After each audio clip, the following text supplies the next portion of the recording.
Hey, welcome everyone. Thank you for being here. I'm Jared Brantley, the Chief Automation Officer here at Raven Automation. And I've got with me today Carl Bickmore, CEO here at Raven as well. Carl, how's it going today? Yep, going really great. Really glad to have everyone here today. I'm excited for the topic. Yeah, this is a pretty exciting topic. So to set the stage here, we're going to spend the next, I don't know, hour or so on a question that sounds pretty simple, but really a lot of organizations get tripped up by this. And that question is, are we actually ready for AI? It's not a should we use AI, it's whether your business is in a position to make things work from an AI perspective. The evidence is pretty clear that a lot of organizations, quite honestly, just don't have that level of readiness in play yet. So by the end of today, you're going to have five specific questions that you can take back to your team to answer honestly. Those answers will tell you a little bit more about where you are from an AI readiness perspective than any other demo or other analysis report could potentially do. So let's kind of start a little bit with some context on why this matters. First of all, multiple sources, as you can see here, have shown that most AI initiatives actually fail. But that failure really isn't because of the technology. The technology is out there, the technology is incredibly capable. But the honest picture right now, let's take MIT research from, I think it was August of 2025 last year.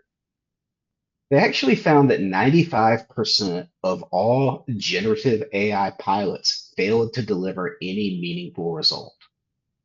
Not 5% or a smaller amount, but almost all at 95%. If we look at McKinsey, they found that more than 80% of organizations are seeing no measurable bottom line impact from their AI investments. And then Gallup, of course, have found that only 15% of employees say that their companies actually communicated a clear AI strategy. So what we're seeing is massive investment, tons of interest, but the returns seem to be really, really small. Carl, I think that's what we're going to talk a little bit more about today, but I want to give you a second to chime in here. What are your thoughts on some of this? Well, I feel like this is the dirty secret. She's like, or maybe it's the unfulfilled promise of AI that some of us talk about from time to time. Is like there's amazing things that we all walk around saying, "Oh, I did this," and then you go, "I did it with AI." So the fact that we're all kind of using it now with a um, as like a personal assistant, helping us author things, helping us do data research. It's really incredible. But this whole agentic AI actually meaningfully taking over workflows, it's such an incredibly small percentage of AI users that are even trying it, and they don't know how to go about it, right? And that's what these stats are showing, right? And I think it's a classic business problem. Particularly, you see this business of any size, but a lot of small businesses, I think, really fall into this trap. They say, I got everybody the license. We're ready to rock and roll. There you go. Start doing stuff, right? And they never really think through how to operationalize it, how to scale it, how to actually implement it, how to govern it, all the things that we're going to talk about later. And so, because of Mhm. that, you see this very, very high rate of failure. But the one that really I think is shocking to me is 80% see no measurable impact to the bottom line. That means that AI is not really doing the work that they thought it was. It might be doing something. And I think this is another really big lesson to learn because now with AI, you can create all this stuff, but that's the stuff Mhm. you create doesn't actually do anything for you. Like I've seen a lot of people build, like I built this amazing dashboard. It reads my ERP system. It looks into my PSA. It grabs stuff out of our accounting. I got all this stuff. I spent all this time on it. And did it actually help you make a different decision than you would have normally and made it easier to get to? Maybe. Maybe easier to get to, but it didn't meaningfully help make a decision or do something. I think Right. that we now all have this ability to do things, and we've sort of lost our mind on how to roll it out. Or maybe we're just not very good at it. We like to buy stuff and maybe not operationalize it. Well, I want to be clear for a second too. These stats are pretty grim. There's no, yeah, there's no way to sugarcoat that. But the point here is we're not here to slow anyone down or talk anyone out of AI. It's actually quite the opposite. The Yeah. goal here is to help our businesses really do it right. There's one key thing the organizations that are seeing these results that are doing that others aren't, and it's laying the foundation with readiness. You know, again, most initiatives fail, and it's not because of the technology. It's because of that foundational organizational readiness layer is just not there. So what does that actually look like? And to that point, we've got 5 questions here that we're going to go through to really talk about, what's going on from that perspective. With that in mind, the 5 questions. These aren't really technical questions. You don't necessarily have to have an IT or engineering background to answer them. These are really leadership-based questions, the kind of things that, any executive should be able to uh, answer with relative ease. And the first one is probably the most important in my mind. Is our data and compliance, or are the data and compliance risks actually under control? The second is our data ready for AI? Because there is a component to that. Three, are our operations and teams ready to adopt AI? There's that human element you have to work through. Number four, do we have the governance to deploy AI responsibly? A lot of organizations have security policies and things like that, but how are you applying that to AI? And then five, can we sustain and scale AI over time? With that in mind, we're going to tackle each one of these questions one at a time and really spend probably 5, 10 minutes on each question to really just dive in here. With that in mind, let's take the first one. Are our data, security, and compliance risks under control? So this one question stops a lot of organizations dead in their tracks right away, and it absolutely should. This is the one area where you put your business at risk if you're setting up AI solutions or deploying those solutions. And the core issue here is AI tools process data, and they can process a lot of it. Unless you have some kind of clear controls in place, you could be handing over some super sensitive business information before you've seen any real dollar of return. The question that we've got to ask every client before we build anything is, can you specifically name what data your AI tools can and cannot access? And can you enforce that boundary? Carl, what are you seeing? Yeah, I think that sometimes we fail to consider the internal security as well. Can this employee see this data, and this employee that shouldn't not see this data when they're interacting with AI as well? It really goes at Mhm. multiple levels, from privacy to meaningful security and compliance of data, right? But I think the thing is like, you know, when you look at questions like this, I think about a customer that we worked with that has like a guy who just got out of school. He's a data science guy, really, really bright guy, knows a lot of things. And it's funny, we were having some of these conversations with him, and he 100% says like, "Oh, this is going to slow me down." And I think that that's a pretty short-sighted point of view of the situation. So I just want to challenge everybody, think through, does it really slow you down? Does it mean extra steps before you start building your prototype? Yeah, probably. Mhm. But it also means that you have a plan and you're going to build something you actually want, that's secure, that's going to do what you need to do. And so I just think it's about protecting your investment. It's not about slowing you down. It's about making sure it completes and does what you want it to do. And so the data security compliance question should be an early question. It's very hard to put that genie back in the bottle after the fact. Far easier Absolutely, front. So for sure. In the spirit of that, let's break this down over 3 primary risk signals. So that first signal, employees pasting confidential data, client contracts, pricing, personnel info. You know, doing that and pasting it into a public AI tool like ChatGPT. We're not talking anything bad about ChatGPT. ChatGPT is fantastic. I use it myself, actually. The Sure. challenge here is without policy, without oversight, without audit trails, these are the kinds of things that we see in organizations all the time that think they have it under control. So it's incredibly important that you establish policy. This is a policy-based part of that is explaining to your team what they can and can't do, what they should and should not do. That second risk signal, vendors. Tons of AI platforms have vague data retention policies. Do you know what your vendors are doing with the data you send them? Are they compliant with HIPAA if you're in healthcare? What about SOC 2?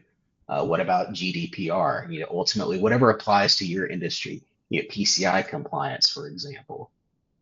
Are the vendors that you're working with from an AI perspective, are they complying with any of those compliances? The third piece here, if an AI assisted decision is challenged by a client, a regulator, an auditor, a team member, can you explain how that decision was made? This is where audit trails come in. If there's no audit trail for AI decisions and no enforced data boundaries, you've got a potential exposure problem that you have to work through. Carl, what do you think of that? Look, I think this is a really great question to ask, and everybody has different levels of concern around compliance, but everybody should be concerned about security. The last thing you want to do is have a reputation destroying event or lose a deal because of something. So some people have specific compliance or not. I was thinking of a law firm I was talking to just yesterday, and they're thinking through what does AI look like for them because AI has historically had a pretty significantly common issue of hallucinating citations as they're working on it. And that's just that can be reputation destroying. It's embarrassing. And do your clients even know that you're using AI? Is that part of your agreement with them that you've represented that you're going to use it, or are they aware, or have they asked you not to? Your governance might go into actually winning or losing clients is if you haven't thought about it. I think probably the simplest way though I to think about this is we were doing a roundtable at the end of last year about AI, asking questions of CEOs that we work with. And one of them said the governance question really well in my mind in a very simple way. He said, I'm concerned that my people aren't using AI. That makes sense because there's this fear of missing out. There's this, are we falling behind? I think anxiety that all of us businesses are getting. And then he also Mhm. said, I'm also concerned that they are using AI or perhaps the wrong one or the wrong way, right? And that probably says it all to me on how we think about it is we know that we have to push forward, but how do you figure out that they're using the right one in the correct way? And that's what this question is all about answering, you know. Mhm. A long time ago, before we started this journey down AI and automation, before Raven was ever a company, one of the common principles that we would take as an IT vendor back in the day, whenever we would come into a new client network, we would always treat that network as if it had had security breaches, whether it had or had not. We treated it as a breached network until we could prove otherwise. And that's kind of the opposite of what we think about. We base our whole our justice system off of innocent until proven guilty. In this world, it really needs to be the opposite of that. You're not compliant until you can prove that you are. You're Yep. not secure until you can prove that you are. So that's just a way that I personally try to think about it. Yeah, I think it's a really great point because the it's just something we learned, Jared. In our process as we were working on this, we learned it. We had enough times where we would be a month into a client and then come across something and go, oh, there's probably something really bad that happened here, and we figured that out. And Mhm. did we expose ourselves to this? We learned along the way that if we didn't take that kind of posture, we made assumptions that we start with a clean slate. Um, that we missed things and found them out later than we wanted, right? And so it really just comes to like, the analogy is like, if you put the fences up before you put the horses in there, it's easier to keep them in place. It's a good way to think about it. And if so, the default posture of thinking, hey, I'm going to make sure we have fences before I assume that we're secure, as an example. I think it's good point. So let's talk about the next question, data readiness. Is our data ready for AI? Oh, I think, Jared, I think this is a really good question that a lot of people really have no idea what kind of mess they've got in their data side. And it's an effect of the utter ubiquity and ease of access of data. If we go far enough back in IT, for us old folks who've been around here doing IT for 20 plus years, like you and I, we all remember when it was a lot to think about a gigabyte of data, but now that's like nothing. And if that's sitting in documents, that's thousands and thousands of documents, right? And so Absolutely. the ability to even think about all your data, there's no doubt that AI has a big answer in sourcing that. But the problem is like, do you have the foundational need? The problem is AI doesn't solve your data problems. It amplifies whatever your current data situation is. And so if your CRM is a mess, AI will generate messy insights. If your data is siloed and you can't get to things or outdated, inconsistent, AI doesn't fix that. It inherits it, right? And I think that's a Mhm. shock to people. They think, well, I can skip this problem because AI is going to solve it. Well, give it a try, see what happens. Yeah, Because you really want to just jump straight into deploying co-pilots or agents or skills, and you haven't done any of the work on your data yet, you're going to find that it's not going to give you the results you want. It will be inconsistent. It won't answer in the way you want. It really, the state of your data is what really determines if your AI output is trustworthy. And I think that's a really critical thing to understand. Is there some foundational work to say, is your data going to be good with AI? Because AI, at its nature, it feels like it's intelligence, but in realistic, it's just mimicking intelligence, and it won't be able to tell you when it's answering right or wrong. But it will confidently give you an answer. And so it's good that you do the data work to set it up for success, if that makes sense. So absolutely. And this goes above and beyond just raw data. What about process, right? yeah. AI does not solve bad process. In fact, it just runs the bad process faster. Right. Well, and I think that's dipping into the next question around operational readiness too. So we got a lot to say there Mhm. too. Oh yeah, for sure, for But sure. I think the key So here is like, I think sometimes we think AI is going to solve our problem. Once again, because I bought a license. Why isn't AI solving all my problems? Going back to McKinsey, 80%. Where's my bottom line improvement here? Well, there you may be using AI in a really poor, ineffective way. You know. yeah, I mean, you think about it this way. If you have two ways of doing the same task and you document both of those and you give both of those to your team, half of your team is going to follow one way, half is going to follow the other way.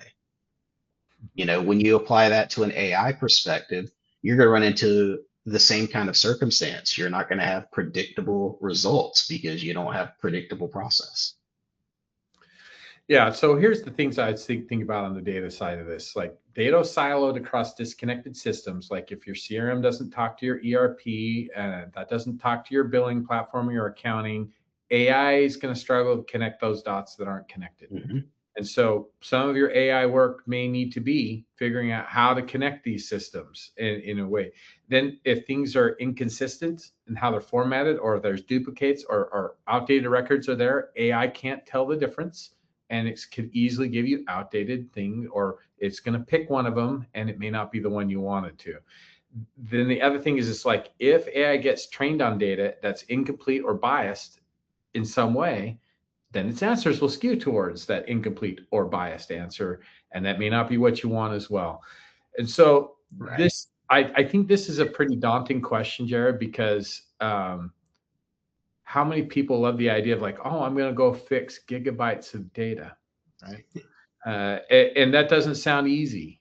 But this is one of the reasons, and we'll talk about this in the operational readiness and the other questions later. This is why AI is better thought of as a project where you gain ground and you give it bits at a time that are controlled rather than just saying, here's everything and tell me everything. It's better to have specific plans, specific goals, and understood data sets that you're feeding it. Absolutely. And to be clear, data readiness here, it doesn't have to look like perfection. This is really just all about visibility.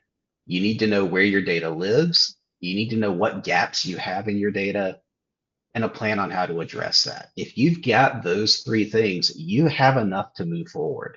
You're ahead of tons of other organizations if you have those three things. Yeah, But so to many. that point, yeah, Yeah, go ahead, Carl. I'm sorry. Yeah, so many people just don't even know and haven't even thought to answer the question and sort of assume that AI can magically fix this problem for them. That's, I think, the big message here.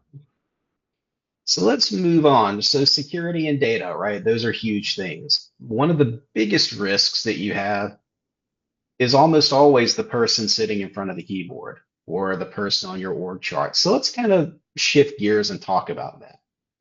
Question number three, are our operations and teams ready to adopt AI? So this is kind of a personal thing for really, I think, but Carl, for probably both of us. We're both operators. We built and run businesses. We know from experience the human side of AI adoption is much harder than the technical side. Change management, not the technology side, but change management. That's the number one reason AI doesn't stick with people. And the trap that we see constantly is that organizations are rushing to automate workflows, like we were mentioning a moment ago, that were never well defined in the first place. Again, automating a broken process does not fix it. It's going to run that process faster, it's going to run it at scale, and you're going to have a lot more downstream consequences when you have failure from that side. I think this is a fundamental issue for a lot of business owners. So often we'll think of business owners as in terms of like many of us know the EOS system for management or strat or thing, and there's this characterization of what it means to be a leader or a visionary of an organization. And we tend, I'm raising my hand right here, we tend to be less detail oriented, more looking forward. And what we really struggle to connect the dots on is like, well, I told my team to do it, I explained it, I told them what it's supposed to look like, but we didn't really think through the detail side of what operational readiness. So hopefully you have a Jared on your team like I do, or somebody like that that can help you figure out what operationalizing it looks like, because the human side is way harder than the technical side. It's about communication. It's about training. Jared, how many times have we run into an organization where there's at least half the team that is semi-hostile to AI as a tool? Like Quite often. I got a buddy in my entrepreneur organization that had an employee quit because he decided to adopt AI because they were morally opposed to it, right? And so it's an interesting environment out there. There's a lot going on, but AI is not replacing people in the sense that like you don't need people. There's still That's right. this architect, there's decision, there's this quality control, there's this thing that people need to be involved with in AI. And if they're not oriented correctly, if they aren't embracing it, it won't work. No matter how great your solution is. It's just like any process. If you write down this elegant, incredible documented process, but nobody's trained on it or uses it, it's just a document. It's not a functioning process, right? And that doesn't change just because it now has artificial intelligence, right? And that's I think the thing that the thing I think you said it earlier. It's like if you have a problem with your process and you give it to AI doesn't fix the problem. It just does the problem faster. You know? hmm You know, the same thing here could be said about a lot of things in business. There's Yeah, this dirty little word that starts with a letter A here that can be lacking in lots of organizations. And if this is something that you're lacking in your AI deployment, AI readiness, it's going to be a problem for you too. And that word's accountability. yeah, To be successful, if you have no executive sponsor, no internal AI champion, or anything like that, without any authority or accountability of what's going on in your AI program, you're setting yourself up for failure. someone's got to be accountable for that. Someone has to kind of control the initiatives and provide the direction for what the organization is going to be doing. You know, Look, so the risk signals here are good. If you look at the three things at the bottom slide here, do you have an executive sponsor or some type of internal champion who has some level of respect and authority in the organization, some say in what's going on? If nobody has that on their obsessions or their responsibility list in their job description or understands it as theirs, you'll struggle to have an authority for AI conversations and AI adoption. And you'll struggle for accountability. And so when you go to your team and say, well, why aren't you using this thing? Nobody sees it as part of their job to use it, and nobody's enforcing it. We say enforcing. Sometimes I don't like the words that we use to describe accountability because I think productive accountability can sometimes be talked about in an overly negative way. Maybe absolutely. encouraged, maybe it's regularly reinforced is a better way of saying it. But the point is that if nobody sees this as an obsession or their responsibility, you're going to really struggle to have the team regularly doing it. So I think the thing is if you want to know if you're operationally ready, you should say, okay, we have this great project. Maybe even you got through this POC, which is pretty late to be asking this question. You've got something, some operational prototype, and you're all excited about it, and they're talking about launching it, and you say, okay, great, day one, what happens? What changes with the team here? And if you're like, oh, I don't know, or we're going to figure that out because this thing is so amazing, it's obvious, there's your red flag. You haven't thought through how the team uses it, how they're trained on it, how they are they licensed for it, what's their interface look like, how does it meaningfully change their day to day. If you haven't answered that question, you are probably not operationally ready or even thinking that way yet. The adoption planning really should be starting before the build, not after. It's shoehorning it after you've got your prototype going means a rework usually. This is a great point here because, one of the first things that we ask anyone before we start to build any solution here at Raven is, can you walk me through exactly how this process works today? And if someone cannot describe that process clearly, we're probably not going to be able to build a solution effectively. And the AI certainly won't be able to run it if it's not, clearly described and defined. Yeah. So I just wanted to take a step back, like we've done on the other slides, and remind us, like, this isn't about like making everybody depressed about their AI adoption. We're just pointing out some of this nitty gritty operational stuff that really makes this work. And at the end of the Mhm. day, you really think about it's like, hey, I want this AI thing to make this person way more efficient or way more capable of handling more of this or more of that. Don't forget that vision is solid. It's there. This is about putting the foundation, like we said. And for so many of us business owners, we struggle. Some of us are actually quite good at this, but if you're like me and a lot of other business owners I know, you know the idea, you see the vision, and you need to help with the operation. We're trying to point this piece out so you can go to your team and say, okay, what are these 5 questions and how are we addressing it, and help them sort through the challenges. Because just because this is AI doesn't change how you operationalize something. You can think of it like, how do I operationalize any process or any software deployment or system, right? AI is just that. Um, but it's intriguing because it's so capable and creatively flexible and things you can do with it. Feels like there's like nothing you couldn't do with it. And that may be some level of true, but that makes it even harder to make sure you're operationalizing it. So Absolutely.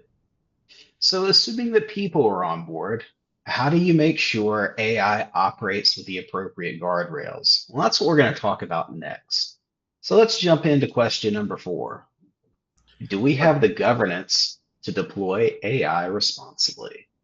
yeah, look, Now, Carl, I'm going to turn this one over to you here because nobody can talk more about governance than you can. But I want to be real quick and land one key point here. I know that governance makes a lot of people's eyes glaze over, mine included sometimes. But governance does not mean red tape. It does not mean bureaucracy or anything like that. Governance is all about how you protect your investment and protect the reputation of your organization. And with that, Carl, I'm going to let you take this one away. Yeah, I joked a little bit like I was falling asleep or something. It's like, oh, yay, let's have a government. No, uh, look, maybe we need to come up with a better word for it, but it's kind of universally understood as governance is policies and procedures where you set up the guardrails for how this works, right? And so I think it's interesting because, frankly, I don't think we've had a conversation with a business owner about AI or automation in general, where at some level they're wanting governance, see whether they call it that or not. They're wanting to make sure they're protected. They're wanting to make sure it's secure. They're wanting to make sure their team is properly assigned, properly enlisted, or properly licensed, and properly using the tool with the right security. So yeah, I like the way you put it. It's not bureaucracy; it's protecting your investment and your reputation, right? And making sure your team does it. So the risk signals: no formal AI acceptable use policy. You've never made it clear to your team how they should or shouldn't use AI, and those shouldn't be really big, complicated documents. In fact, I think any policy or procedure that takes a long time to read is a way of ensuring your team's not going to read it. And so keep it simple, keep it direct to the point. Don't get too extravagant, but make it sure it's clear. Like if you have, as you analyzed it, rules that say you use this AI and not that AI, or you do this with this data and you don't do that with that data, having a document is a good foundational part. And then how, like we talked about before, operation, how do you train your people? How do you make sure they're aware of it? How do you make sure you answer any of their questions about it? Um, the formal acceptable use policy is one of the risk things. I think another key point, and those of us that have been out like vibe coding with Claude know what it's like to just keep saying, hey, go ahead and you make the decision. You just go ahead and I'll just allow access. Don't I just keep hitting because you're slowing me down with all these questions that it wants to ask you, right? The reality of it is you should be careful, and it's a bit of a red flag if you're just letting AI make decisions without some level of human review, particularly in client-facing, financial, compliance-sensitive situations. You should have some type of human checkpoint in there, and that's a good part of your governance to make sure that that review, that stuff before it's sent to the customer, is validated. I used the example before of lawyers with hallucinated solicitations. You wouldn't want that to get out the door. Do you have somebody checking that? But there's other versions of that as well. And then I think the other thing too that I see, this is really probably even more common on the risk signals, is there'll be like a team that's killing it and using AI exactly how you want. And then there's another team that's off road doing their own thing, maybe even doing their own different version of AI, and it really just feels like there's nothing that should stop them from doing whatever it is they want to do, or nothing that they should organize around from a security or a governance standpoint. So I just think that those are things you should be looking for. And that third one, I think, is the sneaky one we see a lot. And I get it because we're out there trying to enable our teams and say, try things out, work on it, good, give this a go. But at some point in time, you want to try to bring this in, make good decisions, find out what the team needs, and just make a statement about what is acceptable and not. And then have somebody, like I said before, who manages and make sure that people are accountable to following your policies and procedures. I know it's not on the slide deck or a part of this, but I think I'll bring up that one of my favorite ways of handling these kinds of things are creating small AI councils or AI committees Yeah. inside of an organization. Where, if you go back to the previous slide, yeah, you have an executive sponsor that kind of leads and runs that committee. But then the other committee members are really made up of maybe a department head here or there, or, that everyday employee that's following and executing that process constantly so that they can provide real feedback on what's working, what's not working, what they may need or not need.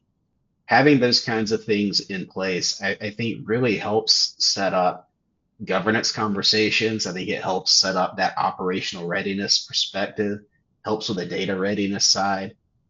If you're not doing that today, I think that that's something you should probably strongly consider is creating just a small committee or council to kind of handle your AI initiatives.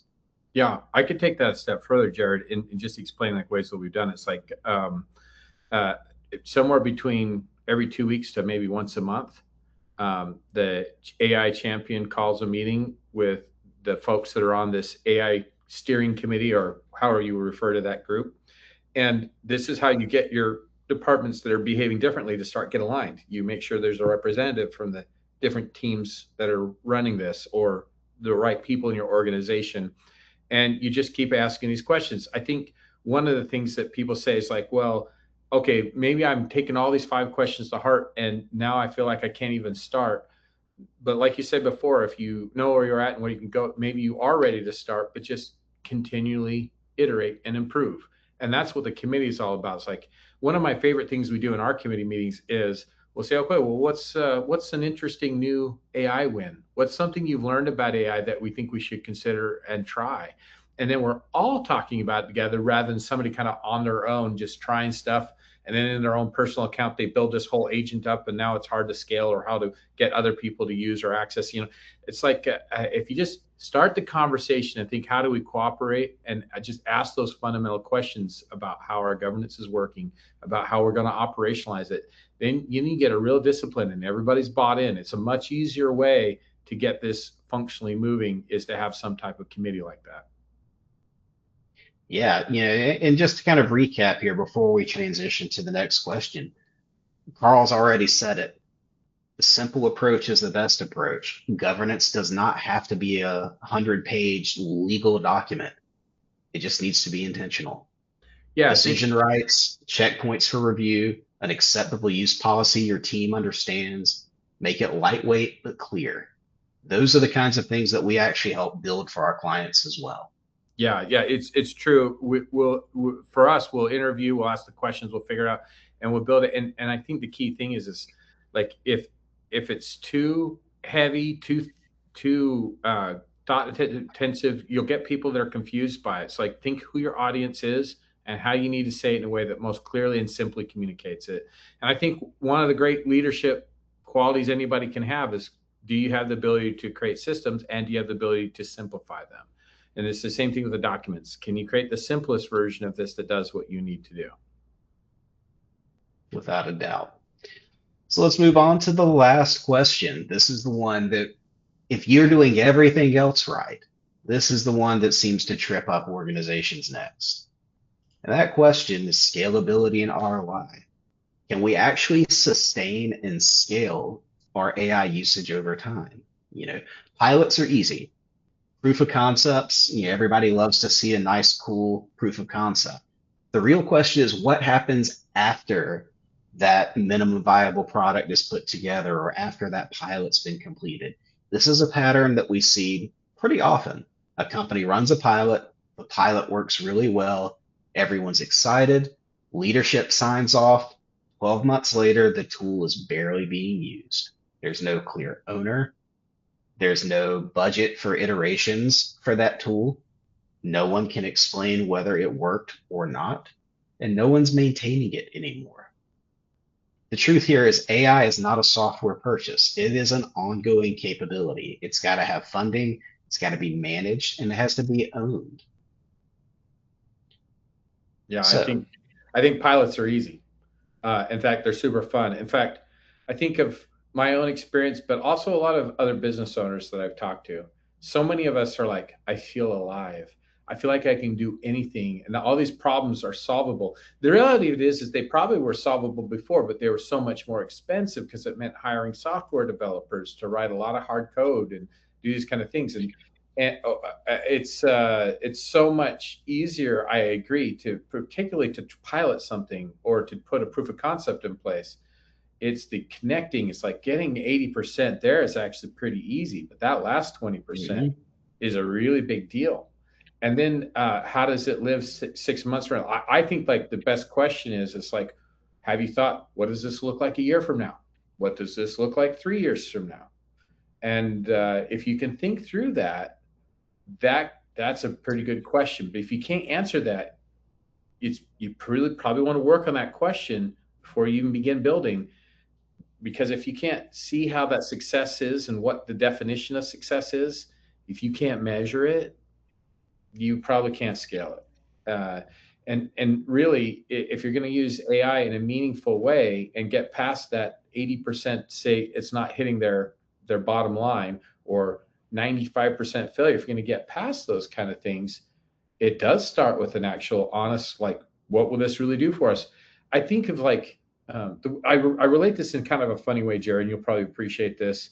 Like, maybe I say this because I'm maybe more of a visionary profile and I'm not as much of a detailed guy, but so often I go to my data heads, like, and operational folks like Jared, and I'll say, okay, we need to figure out the process of this and how we're going to measure it. And they'll come back with this amazing, beautiful dashboard that's pulling all this data in all this sophisticated ways. And it's got 17 data points on it. And I'm like, okay, but of those 17 points, which one is actually actionable, or which one is just information you really like to know because you like to look at data? I think you can really fall into the trap of thinking, well, this thing's self-evident. I know how this is going to work. But I I feel think you like you're should. calling me out here. Well, what's up, Jared? You've heard this speech before, I guarantee it. Because to me, it's like, I don't need to know 13 things to make a decision on something. I need to know the most important thing, or two or three, maybe. And the rest of that is just stuff that also tells me the same thing. And I think it's like this with AI as well. We sort of start assuming, oh, well, if we can do that, then there must be an ROI at the end of it. Or if we can do that, this is going to save all this time. But we didn't think how that condition might change a year from now, or how this market might shift. And so I just think that you have to be really honest with yourself, and it's really easy to overdo it and just get fascinated with the technology and not get down to real practical use and make it functionally accountable. And like I say, if you can't measure it, you probably can't scale it. And if you can't scale it, is it worth doing it? You know, I think there's a human component to this too. I think that we can probably all agree getting that pilot out there, solving some kind of problem in our business with that pilot, that creates that little dopamine hit that we all love. Makes us feel good. It makes us feel like we just really accomplished something. But it's now the dull part that's not very fun. It's getting that pilot rolled out at scale for everybody in the organization. I think of it like, imagine you're going to redecorate a room. You go shopping for your new furniture, you pick out your paint colors and all of that kind of stuff. But you've done that, and now it's actually time to go paint. right.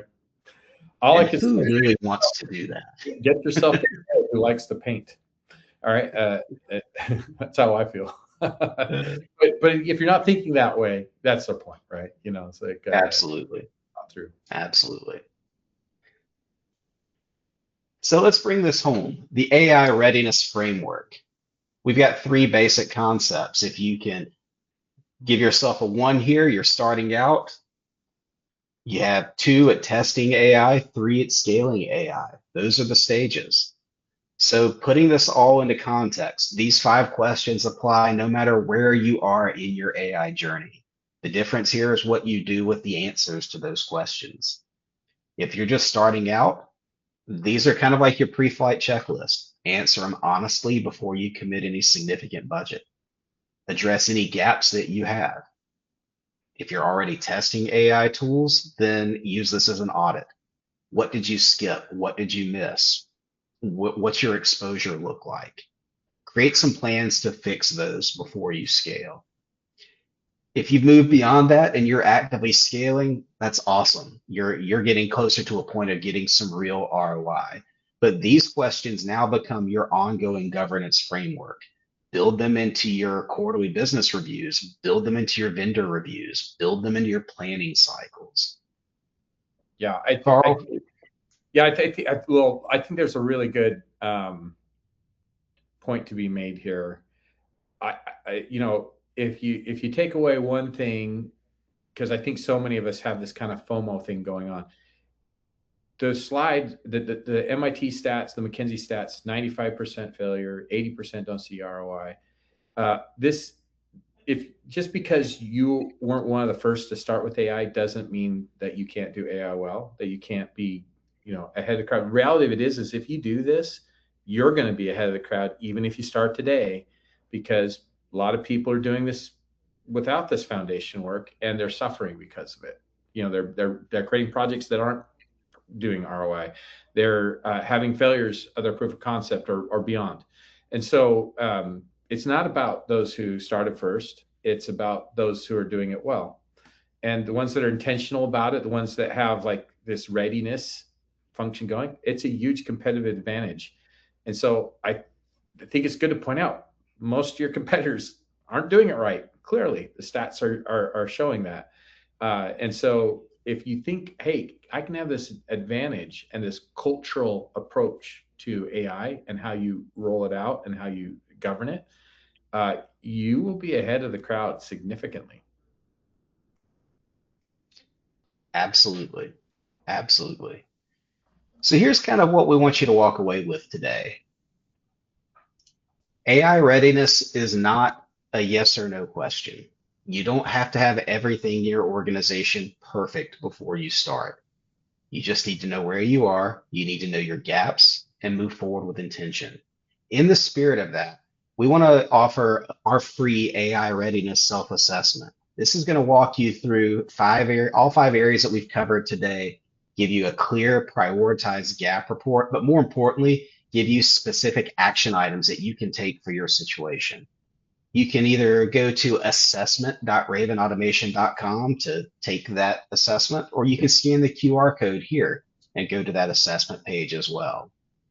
If you think you want to go further and get some additional help, we invite you to go to ravenautomation.com and book a strategy call with our team. In that strategy call, we're going to review your situation and really offer you some frank advice on where you probably need to spend your efforts focusing first. Yeah, I think I just want to say I appreciate everybody for joining us today. These conversations, I think you just got to recognize they're worth having before the investment, not after. And so just consider how that works. We're certainly seeing a lot of success with our clients in this regard. And so by all means, use our free assessment or get on a call and ask us where you're at. That doesn't mean you had to buy our services. And maybe along the way, you'll like to work with us as well. And that could be fine too. But I think you might find some value in the assessment process or doing a strategy call with us. So feel free to engage. We're happy to have you and happy to discuss how this is working in your organization. And hopefully that provides a lot of value. We've had a lot of good feedback on it. Absolutely. Thanks again, everyone, for joining us today. I hope you all have a fantastic afternoon. Thanks for coming. See you, everybody.